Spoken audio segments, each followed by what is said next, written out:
Good afternoon. Welcome to our today's session for exploring transit through service design. We're thrilled to have you here as we dive into one of our favorite research approaches, the service safari, which is a hands-on way to understand experiences by fully immersing ourselves in them.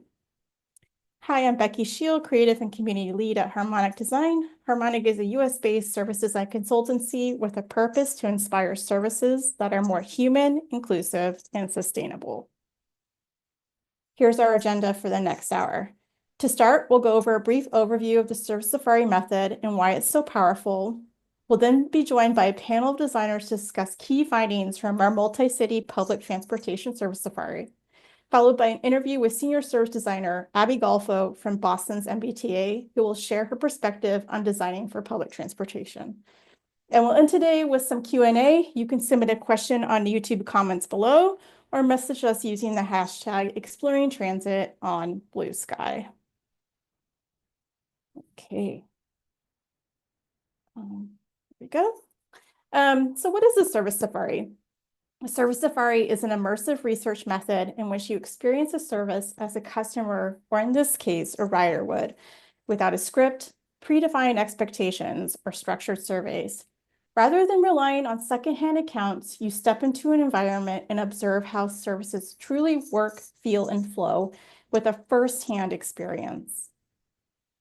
Service safaris are powerful tools because they provide a direct experience instead of relying on data, reports, or assumptions, reveal hidden challenges and opportunities, and inspire new ideas and deeper research. This method is particularly valuable at the beginning of a project when you need to build empathy and spark new ideas and research questions.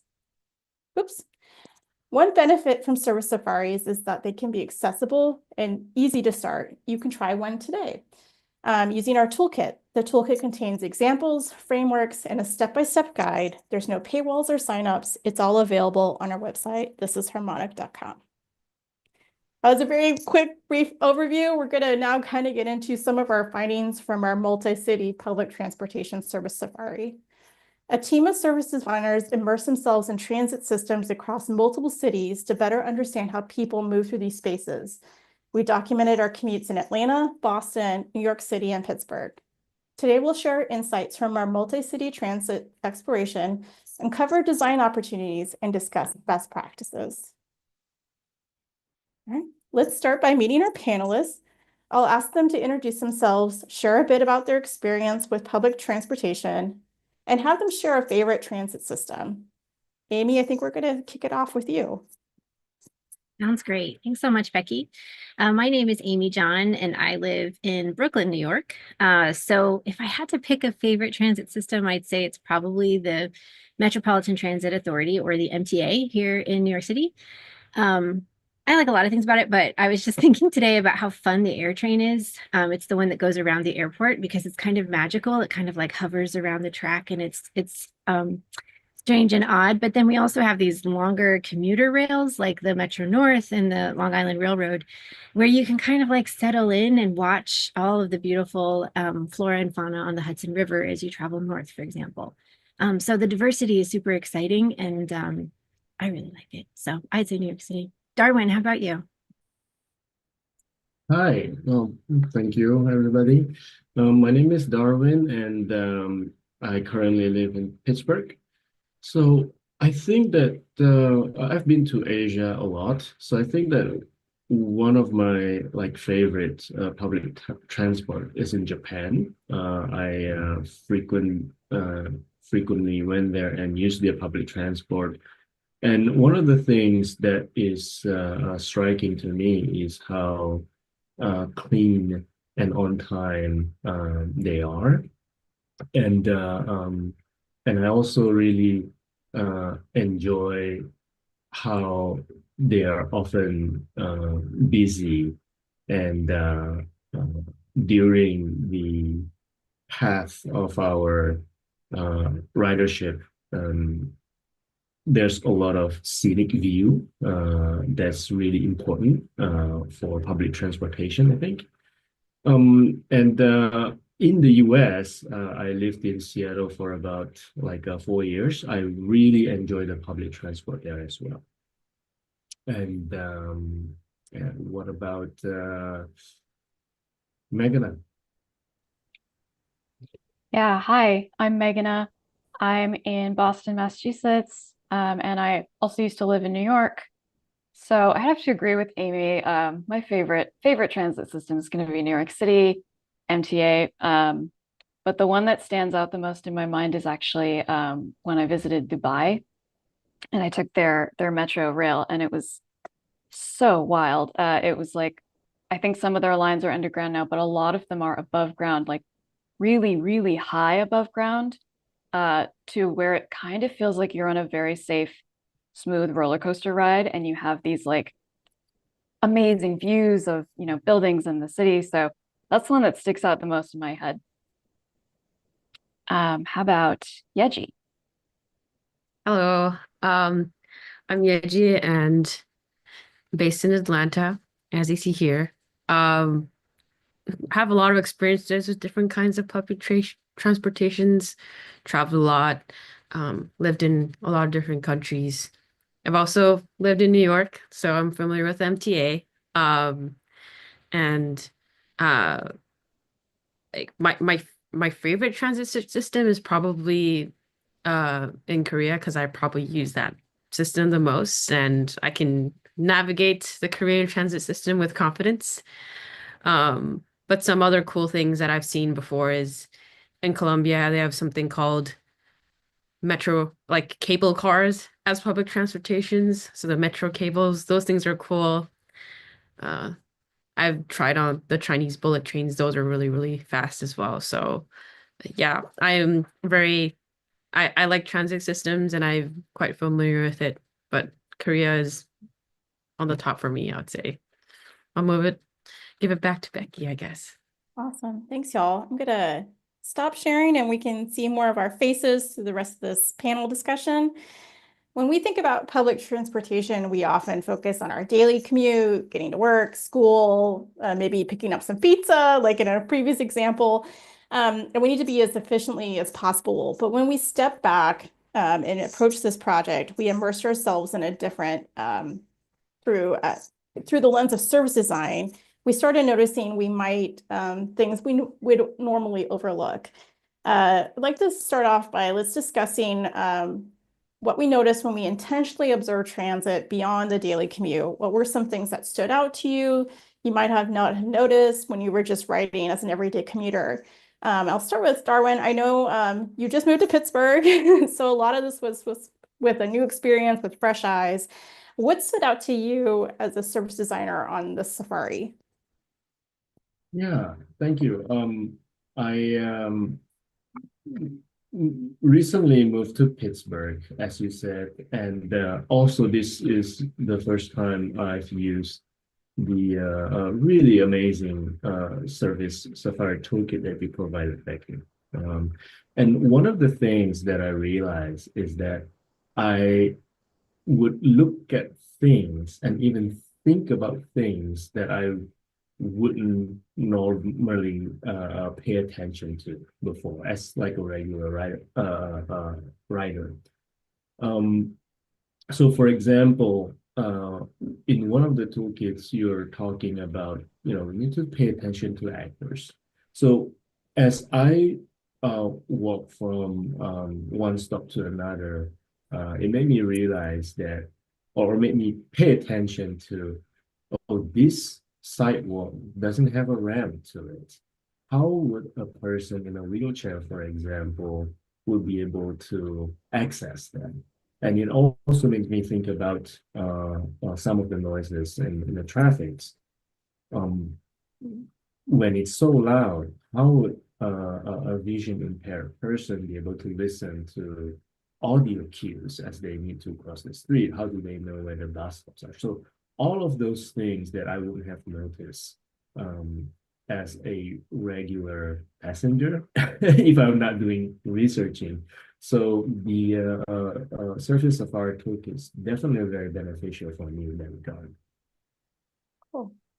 Megan, I know you mentioned being impressed with Dubai, but what stood out to you the most with this last experience? Yeah, when I did the service safari, I did it in Boston, obviously. And I took the new Green Line extension, which I hadn't been on yet. And one thing that stood out to me was just how much I was working from my existing mental model and what felt familiar when I was navigating the space. Like I grew up around Boston taking the T, so I kind of had this framework in my head of like, you go up the thing and you put money on your card and then you stop at the turnstile and you swipe your card and you go. But this was a new extension and a new station that I hadn't been to before, and I got up to the station and there were no turnstiles and I didn't know what to do. Like I had a real moment of pause to try to figure out like where do I go? Um, and I kind of was like navigating by familiar touch points. So I saw the ticketing machine, which looked familiar. And I went over there and I figured it out. And there was some language explaining like there's a new fare system, but it just it really stood out to me like how much I was, just the lack of turnstiles really threw me because of the mental model that I had. I think just from a design perspective, that's always such an interesting question in the context of like what's intuitive versus what needs to be explained. Yeah, especially with Darwin is new to Pittsburgh. You a Mhm. longtime Bostonian, so familiarity as well. Yeji, what elements of the experience were unexpectedly bad or good? I know you had kind of a rainy day. I had quite the journey for sure. I typically commute through with my car. So this was like my first time taking the MARTA to the office, which was quite exciting.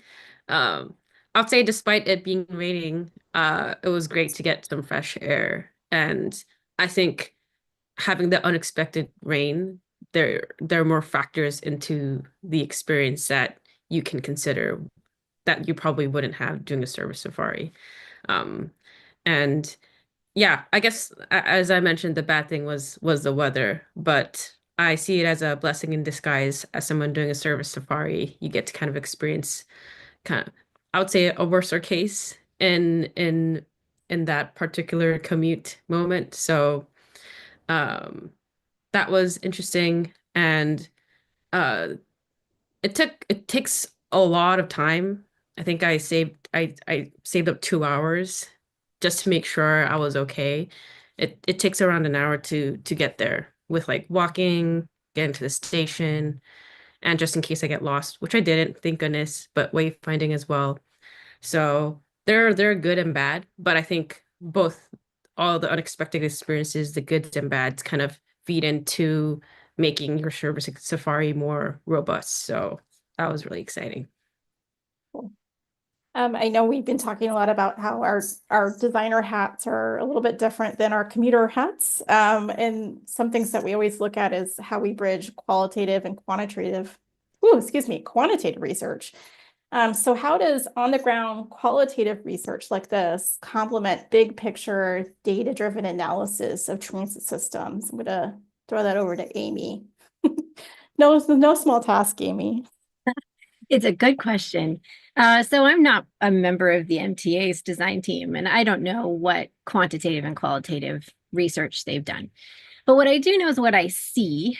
And so we hear in the news, blogs, et cetera, that there are big problems with what they call fare evasion. So just people entering the system without paying for that privilege.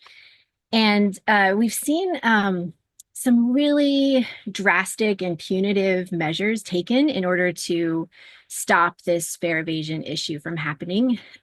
Many of those are scary, things like police officers standing there right as you enter the turnstile, and then others that are just kind of puzzling, like extending the turnstiles so that they're like they have these little wings on them now, and then these plexiglass barriers, and just and yeah, it's true. I've seen many people evade fares by stepping over turnstiles or kind of around them. They have like this really great giraffe-like walk, so they can seamlessly get through them.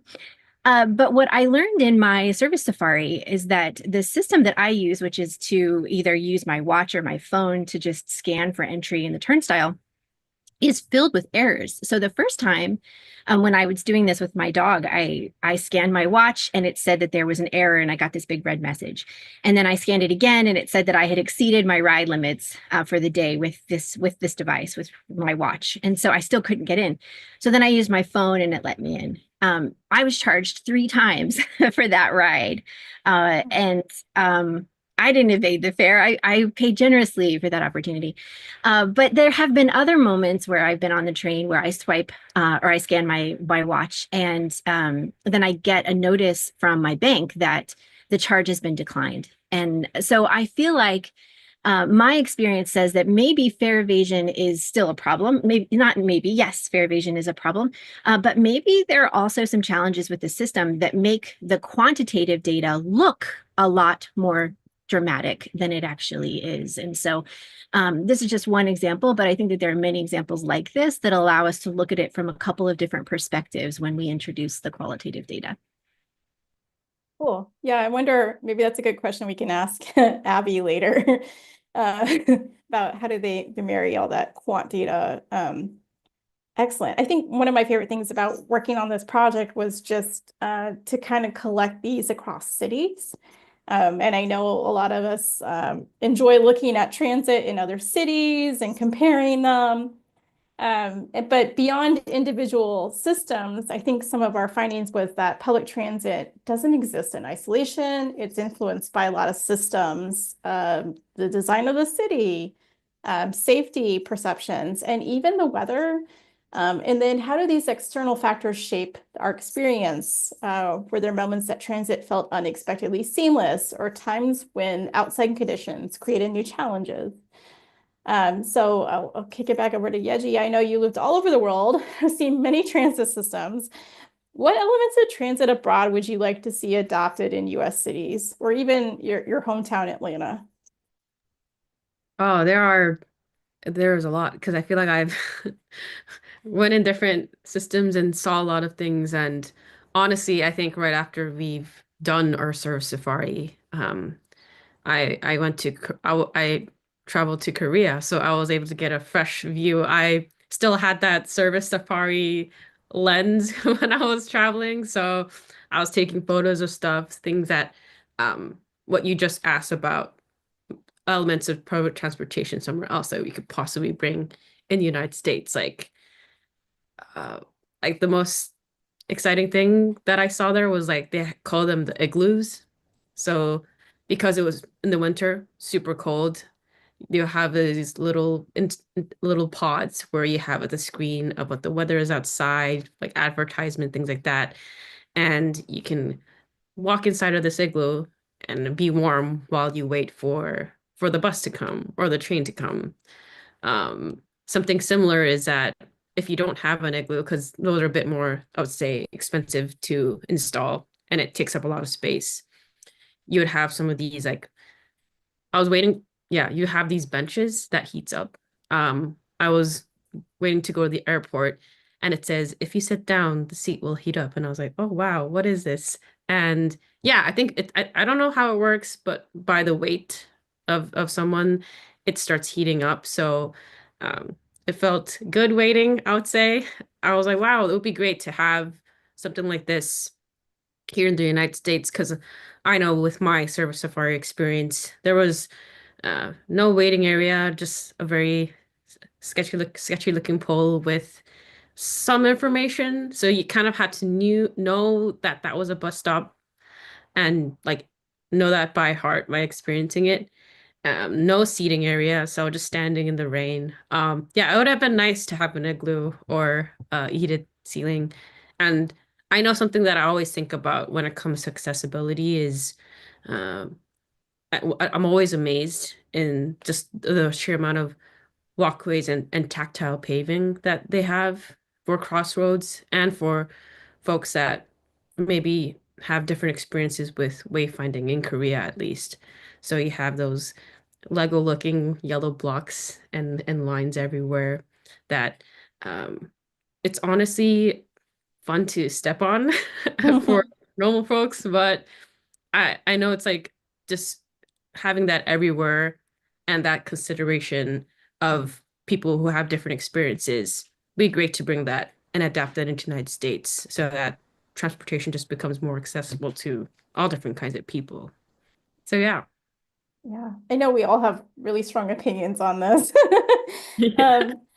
Darwin, you mentioned the mass transit in Asia. What are some things there that you would love to see adopted in Pittsburgh or the US? Yeah, I think that like in the US, like there are two things that came to mind as far as like the big differences among many others. But in the US, and even in North America, like Canada, because I take trains in Canada too.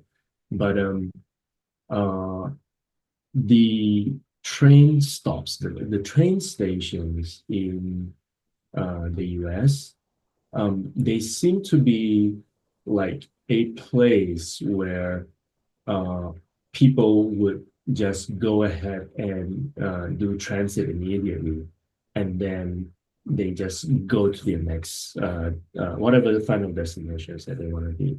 Whereas I think that in Asia, like in Japan and Singapore, like most recently that I've been, the train stops, is almost kind of like a destination on its own.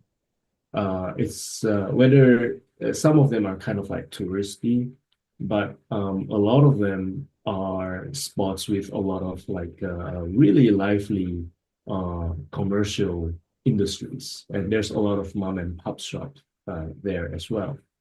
And I think that there's almost a kind of like an emergent properties in the case of Asia's subway system, where within like specific regions, there are some patterns that are emerging. Like this is an area that sells like these kinds of food, and then that area sells this kind of food. And I think that that kind of liveliness is quite absent in North America. And the other thing that I alluding to earlier too is that the transit, I think that it relates to the aesthetic of the city as well. One of what I most vividly remember when I was in Seattle, going to work every day, is that on my way to work, I would look at Mount Rainier, like the mountains on the side, and then on my way back, I'll be looking at the ocean. So I think that the aesthetic of the cities is really important. And same thing in Japan too. They have this incredibly well designed synthesis between the traditional cultural Japanese aesthetic of the temples and their houses and so forth, and this really incredibly modern feel to it that seems to work so well together.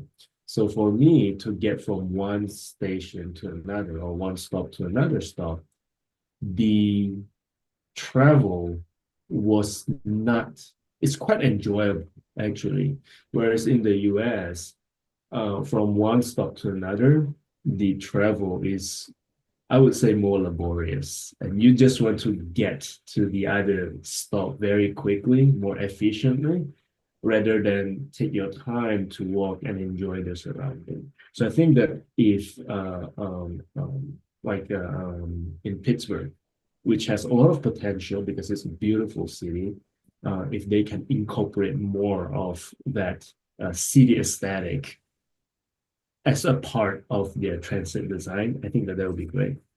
Yeah, I mean, put some Mr. Rogers trolleys around. Just kidding. Don't have me design this. But I think as designers, we're always trying to iterate on our own practice too. And what I would love to learn is just like, what are some best practices we learn from this experience that we can let other people know when they do it? Here are some things you may want to consider. So Amy, I think one of my things about this tool that I really like is that it's a very low barrier, but you can have this become much more rich. One of my questions would be, how would you structure future service safaris, maybe in transit or somewhere else to go deeper? Gosh, so I did this twice. I did it once with my dog in tow and once without my dog. And Betty White is delightful, but taking the train with a dog is so much different. It's just very different, sorry, than taking a train without her. And so in both situations, though, I found myself really struggling to write things down in the moment. And there were things I didn't want to miss. Like, so to get to the office, I take one train, but then to get back, I often take another train. One of the reasons I like to take that train is kind of about what Darwin is saying, because I can ride the train over the bridge and see the city all lit up at night. And it's just a beautiful way to ride. But the challenge is that I trying to capture like the feelings that I was having in that moment as I'm looking at the cities as we go by. And I couldn't, because I was also trying to make sure that I was safe, kind of like head on a swivel, constantly making sure I was safe. And then also trying to make sure that I was ready to get off at the stop I needed to get off, which is just 2 stops after the bridge. And so I would say, let's try to make it digital, maybe something that I can put on my phone so that, it can be very simple too. It doesn't have to be complicated, but something that allows me to just take a quick photo or make a little video. And it puts that video in the place I need it. So like, there are lots of tools that already do this, but like OneNote is a great tool that you can use for something like this if you want it to be low tech, but you can actually just drop a video exactly into a location on OneNote, for example. But yeah, I just found the juggling to be a little bit much, even without the dog. And I thought, why is this so hard? And it's often just because being on the train, especially as a woman, can be a lot already. And so adding something like documentation was just a big ask. Good point. And um, I did appreciate seeing Betty White in the bag. The dog in the bag thing is my favorite thing to follow on the New York MTA. But I know it was a lot to juggle for you too, especially in regards to being a woman in public transit. And we know certain systems will have like women only cars and other things like that. So important to bring up. I think we have time for one more question. So I'm gonna let Yeji take this. What makes this ride different from a regular ride? And let you have that answer. Yeah, I would say it's really different. And I actually mentioned how I still had that service safari hat when I was in Korea. I think generally when you take public transportation, you're either listening to music, or you're listening to podcasts, whatever you're doing, and you're not really paying attention to your surroundings. But with the service safari, I think you kind of become a different person, get into a different mode where uh, you're more observing the wet shoes that you have because of the rain, or you're looking at more on how many people are in the cart, like in each cart, or what are people doing? Are they listening to something? Are they reading something? How are people, or like you're looking into more on what people are looking for, what you're looking at your environment, the temperature, all these tiny stuff. So that's what makes, I think, a Surf Safari ride a bit different. And along with, you just learn so much, I think, just being in that mindset and headspace of, I'm here to learn about this like public transportation experience, and really observing everything in the world and whatever this experience has to give me. So it's different. Honestly, it's very fun. Much more, you would think that you'd be bored, but there's so many things to look out for, so many things you learn. So yeah, that's what makes it very different and super fun, I would say, actually. Awesome. I'm gonna make the weirdest segue ever to Megan, who is, but I wanted to thank you to our panelists. They're all amazing service designers to share our insights and experiences from our multi-city service safari. I know there was a question in here. I think some of us had read in bus and train, but we could always, this is just, you could do this so many different ways. And so we try to put some scope on it. But in this next part, we're going to dive even deeper into this topic by hearing directly from someone designing experiences and service for public transportation. I'm excited to introduce our guest speaker, Abby Golfo, a senior service designer at Boston's MBTA. Abby brings a wealth of experience designing for accessibility, journeys, and more in public transportation. And we're excited to hear her perspective on how service design plays a role in shaping the future of public transit. To facilitate this portion, I'm happy to introduce Meghana Srinivasan, a senior service designer at Harmonic and a proud Bostonian. So I'm going to let Meghana take it over this part of the interview. Thanks, Becky. I think your segue was great. Abby, thank you so much for being here. As a senior service designer at the MBTA, you're tackling a lot of important challenges in public transit, especially around accessibility. And we've talked a lot about our experiences in public transit, and now really excited to hear your perspective as someone who actually works to shape those public transit experiences. So today we'll discuss how the MBTA approaches service design, what tools and methods you find most valuable, and then we're also going to dive into your work with blind and low vision riders. Thank you do you so want to much. add, yeah, do you want to add anything or introduce yourself before we dive in? Yeah, I want to thank the group, Harmonic, everyone for being part of this. This has been awesome so far. I think all of what you're saying made me think of a lot of the work that we're doing at the MBTA. So thanks for having me. So just to kick things off, one thing that we talked about a lot when we did our service safaris was how much all of our experiences were shaped by factors other than the actual transit system. So everything from the weather that day to how big the sidewalks were. So curious to hear your thoughts on that from your perspective, kind of from the service provider. What are some ways that the MBTA intersects with other city agencies or departments like city planning or development? Yeah, I love that question. And I love what Darwin said about the transit agency being part of the aesthetic of a city. It's really integrated, part of the fabric of a city. When you think of different cities, you think of the transit agency, all of that.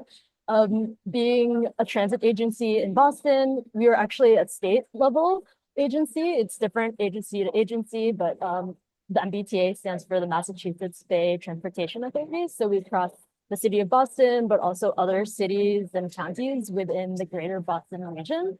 And we do interact with so many other city services, like where our signs go and where our bus shelters go, especially thinking about the environmental part that Yeji was talking about.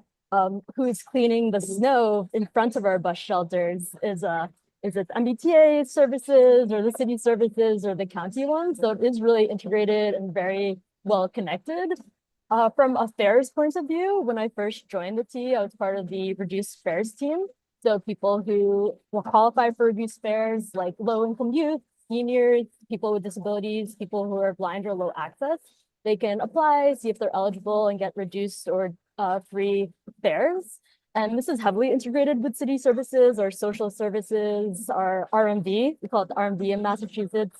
It's the Registry of Motor Vehicles instead of the Department of Motor Vehicles, but also city services like the Commission for the Blind and other social services to apply and become eligible for those services. So there's the physical component, the environmental component, but also just social structures as well. Yeah, that's awesome to hear about some of those collaborations that actually happen that might not be as visible to us as well. Yeah, so in your work at the MBTA, kind of shaping rider experience, what are some key service design tools and methods that you and your team use? Yeah, so we now have a small group within our department. I'm in the technology innovation department, and we have a small group called like strategic initiatives researchers. So it's service designers and researchers. And of course, we match the framework to the problem we're trying to solve. But a lot of the frameworks we do use are around like journey mapping, service blueprinting, future state definition, problem state definition, a lot of workshop like methods. really in this realm of systems thinking. Awesome. Yeah, and we talked a little bit before about balancing qualitative and quantitative and sort of more data-driven decision making. How do you and your team handle that balance? Yeah, that's a really great question. I think we really are data informed. Like I mentioned, I'm part of the technology innovation department. We're a 100-person department, and there is a group of us who are working on real-time information, transit technology, and there's a lot of like great quantitative analysis there and how many people are using the buses, trains, which stations or stops are most used. So that's all really pivotal information as we make decisions. I do think we do like to think about criticality, weighing the qualitative and quantitative, doing user interviews, other qualitative methods, and matching it up with the quantitative. So understanding prioritization, impact, and effort to our riders. Got it. Yeah, so kind of using them to inform and shape each other. Yeah, I would say so. I'd say I'm mostly a qualitative researcher, but I've definitely connected with the transit technology teams and other people in our organization for the quantitative part of things. Awesome. Yeah, so what's unique about applying service design in the context where you're at in more of a civic organization versus, let's say, private company? Yeah, so I've always wanted to work in civic technology. I actually went to grad school with Becky, so that was we went to Georgia Tech together in Atlanta, and there was a focus on civic media, so that was where I wanted to go, where I wanted to bring my service design, UX design, and research skills. I ended up working for a private company for the first few years of my career. I worked in the financial sector, which I never thought I would work for a bank, but the goal was always to work in the public sector, working in civic tech. But I do find that there's such a similarity between the financial sector and public transit. The bank I worked for was around 160 years old at the time, very large and complex. There are a lot of concerns or focus with policy and legal. And I think a lot of that translates to the public transit space. Boston's public transit system is the oldest in the country. It's over 150 years old, large, complex. I think the big difference here with public transit is that there are a lot of literal moving parts, thinking about the tracks, the trains, the people who are moving. We move around to like 1 million people per day. So thinking about our commuter rail, our trains, our buses, as well as our ferries. So I think working for a civic organization at the MBTA has been great. Just working for the public, understanding our riders, and being part of the local fabric, like we talked about earlier, has been so cool. So yeah. Awesome. What are some of the biggest challenges you face or constraints? It doesn't have to be specific to public sector, but just in general and kind of applying service design in this space. Yeah, I think because it is such a large and complex space and environment, it really is a matter of like focusing on what's important, rider impact, and also thinking about our operations staff. We do a lot of operations research as well. So where we can make the most impact, thinking a lot about policy. I think the reduced fare space in particular, that does have a lot to do with policy, working with the social services in the region, thinking a lot about the legal part of things. So I would say policy and also change in general. I think that's always a big part of service design. A lot of times we put forth these future state visions and working to execute on it and building those relationships. So to make it happen is huge. Yeah. Do you feel like the constraints are really different in the public versus the private sectors?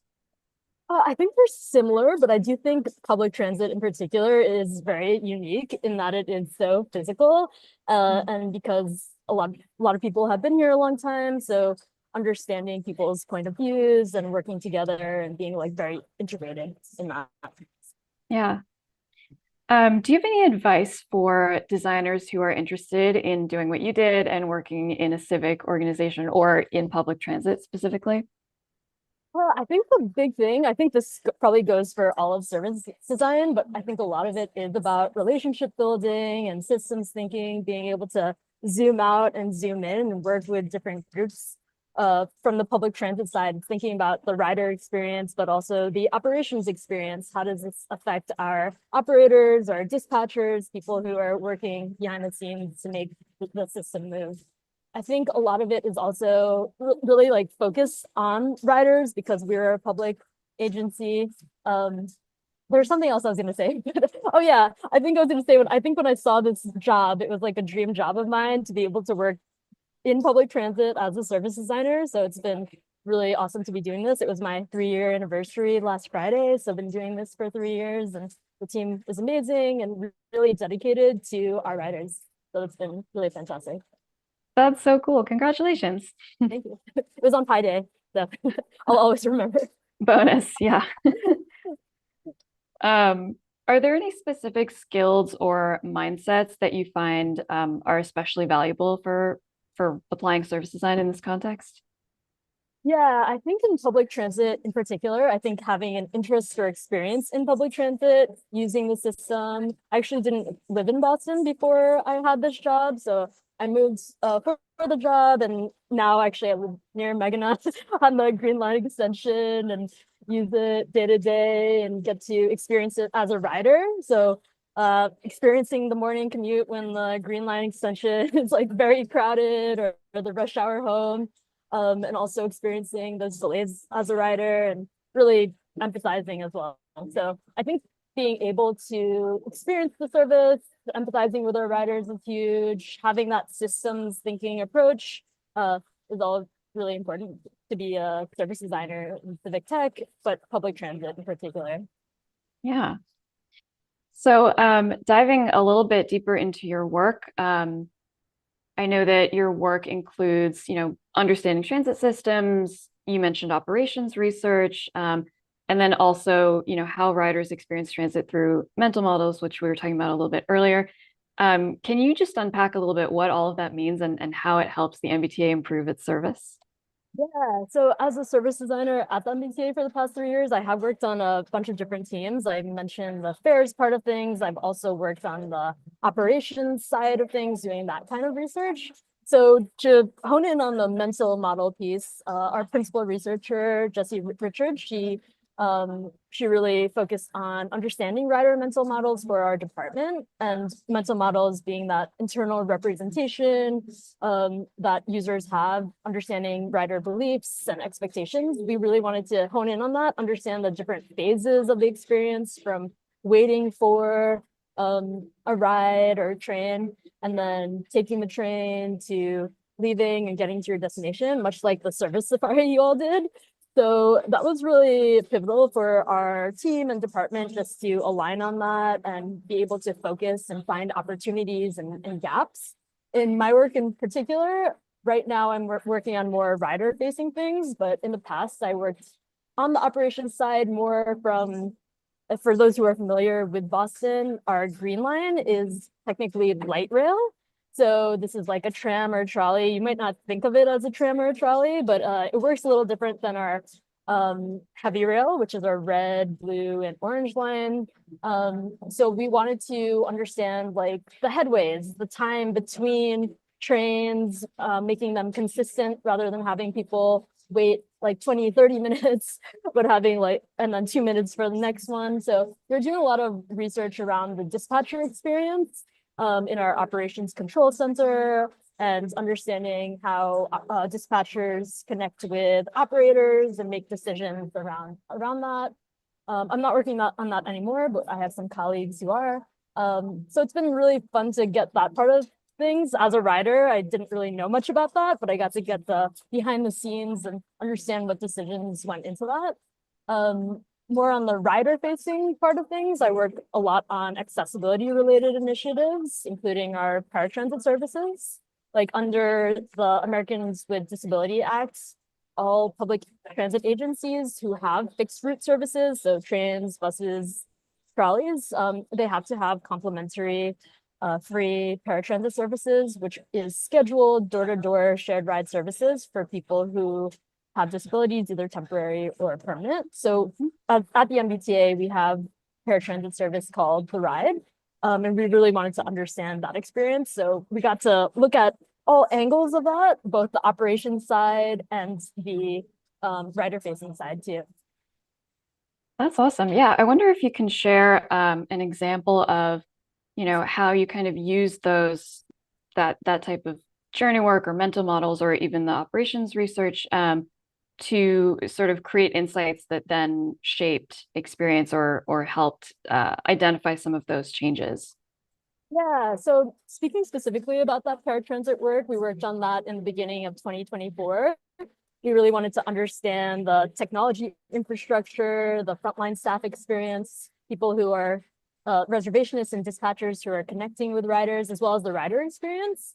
We had heard some things about riders having long wait times or not knowing when their ride was getting to them. So instead of like getting some new technology or overhauling the system entirely, we really wanted to get some baseline understanding of what was happening at the different levels, front stage and backstage. So a few of us were doing research concurrently. I was focusing on the service delivery aspect, thinking about the frontline staff experience. Another researcher was working on the customer research point of view, and our principal engineer, he was working on the technology infrastructure. So we had this like dedicated time and resources to really like concurrently do this focused research on paratransit.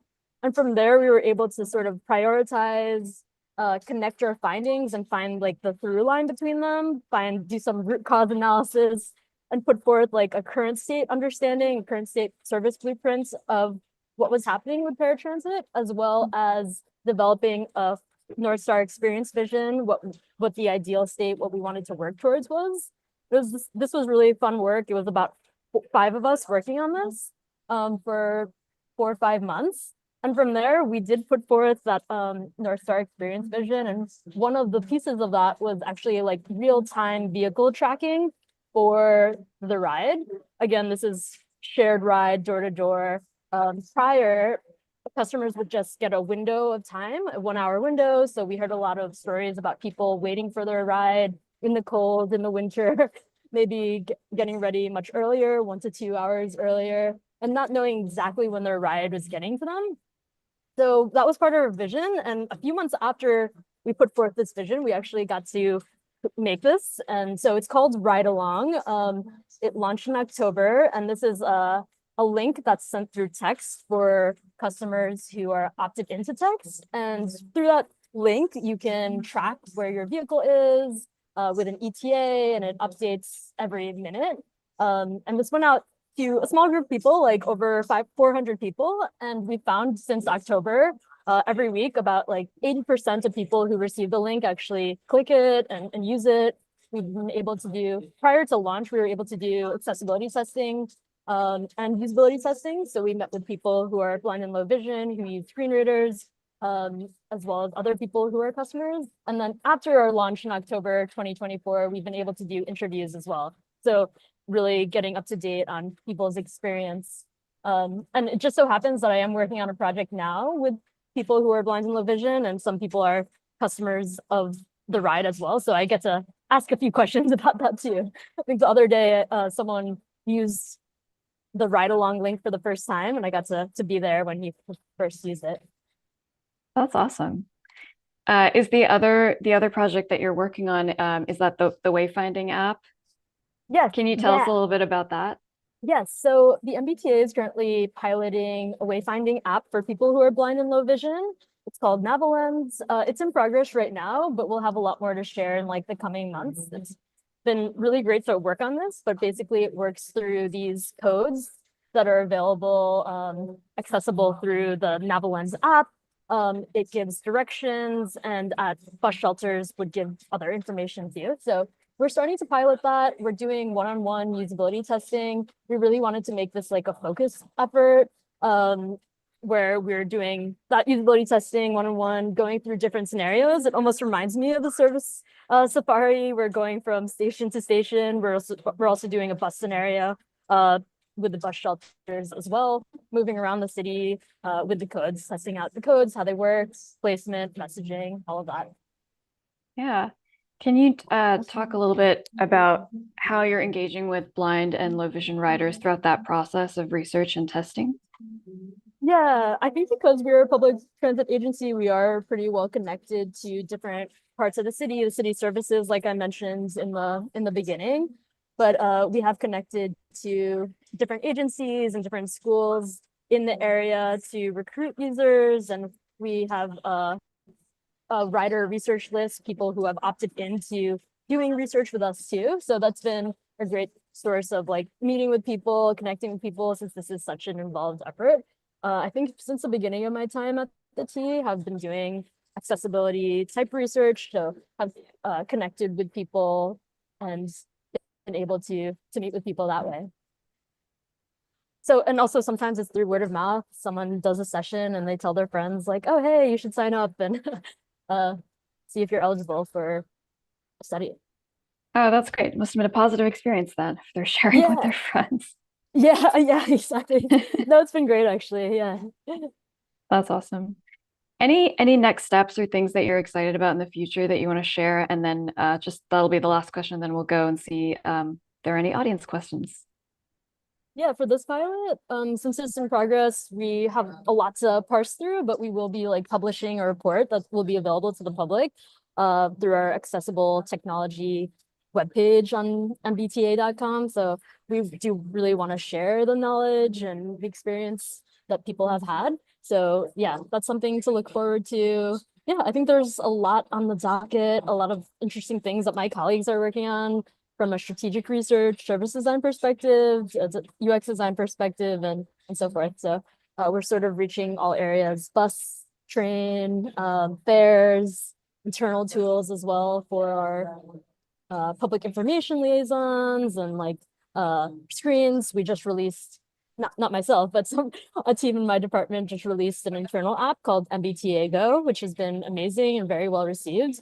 And they did a lot of amazing work, and it is available on iPhone and Android. So kudos to that team. That's awesome. Thank you so much, Abby, for sharing all of your work with us and the details of it. And it's really interesting to hear kind of how that work is being done from a service provider perspective. So I think we're going to go and see if there are any audience questions. So I think Yeji's been keeping track. Yes, I've been going through all the comments and the questions you've been asking. Thanks for sharing. Super interesting. I know we have some questions generally for the panel and maybe certain questions that were asked that actually, Abby, you could probably answer it better than us. I'll just start with one of the questions we have for you. I think someone in the chat mentioned that they're interested in wondering if the field research is packaged in a way that allows to be preserved and sent across city agencies or departments. Yeah, I saw that question earlier. That's a great question. I think for the pilot that we're currently doing, we do want to make that publicly accessible. For other research, I think we don't publish that as often, but we are pretty well connected with other transit agencies. That's a nice thing about the public transit world. People are very willing to share. We have meetings with other transit agencies about their pilots. We like to talk and share details about accessibility or apps, things like that. Maybe that's a little more internal, but we are publishing the pilot for this accessibility, wayfinding accessible effort. Awesome. That's cool. I know there's some other questions asked during the panel discussion. There's a question here. Did you compare train service to bus services? I don't know if anyone wants to talk about that. I know, Becky, you also have experience riding the bus as well. So I'm going to kind of volunteer you. I'm wondering what your experience was there. Oh, yeah, I ride both to get into work. We looked at kind of just our normal commute. So I missed my bus, so I took the train. So we didn't scope it too hard. But I know Darwin took the bus in Pittsburgh. We have some cool footage of that. But I think they're its own animal. I know MARTA right now in Atlanta is restructuring all their bus routes. So it's been that could be a whole other project. Just talking about. Thanks. Thanks I for just want sharing. to add to what you said, Becky, too, if I may, that one of the reasons why I chose to take the bus rather than the rather than the rail, is because of the walking distance. Like if I had to take the rail, then I had to walk about 30 minutes doing a 5 or 10 minutes ride and then walk another 30 minutes to the destination. With the bus, I don't have to do that. So I chose the uh, less laborious walking version. Thanks for sharing. I know there was another question about their person wanting to love to hear more about taking the train is different for women. What's your experience and what insights did you come away with to come away with that could be turned into solutions? So I'm wondering if anyone who spoke in the panel have any thoughts about that. And I'm personally just curious, Abby, if you found like a difference between riders, between men and women, just curious to see what that looks like as well.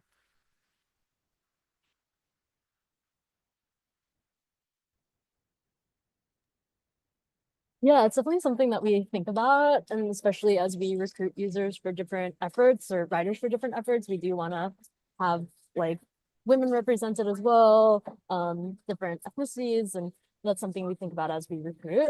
I don't think I personally have done specific research on that. Anecdotally, I definitely have heard stories and heard experiences, and I traveled to Japan last year and saw the women only car and thought it was so cool. Um, that existed. So I like that there's been an intentional effort by different transit agencies to focus on safety and comfort in that way. Awesome. We had some other questions. Um, what kind of unique value would you say service design brings to help improve the experience of public transportation for riders? And I guess this one's also for Abby, working in that space. Just curious to know more about that.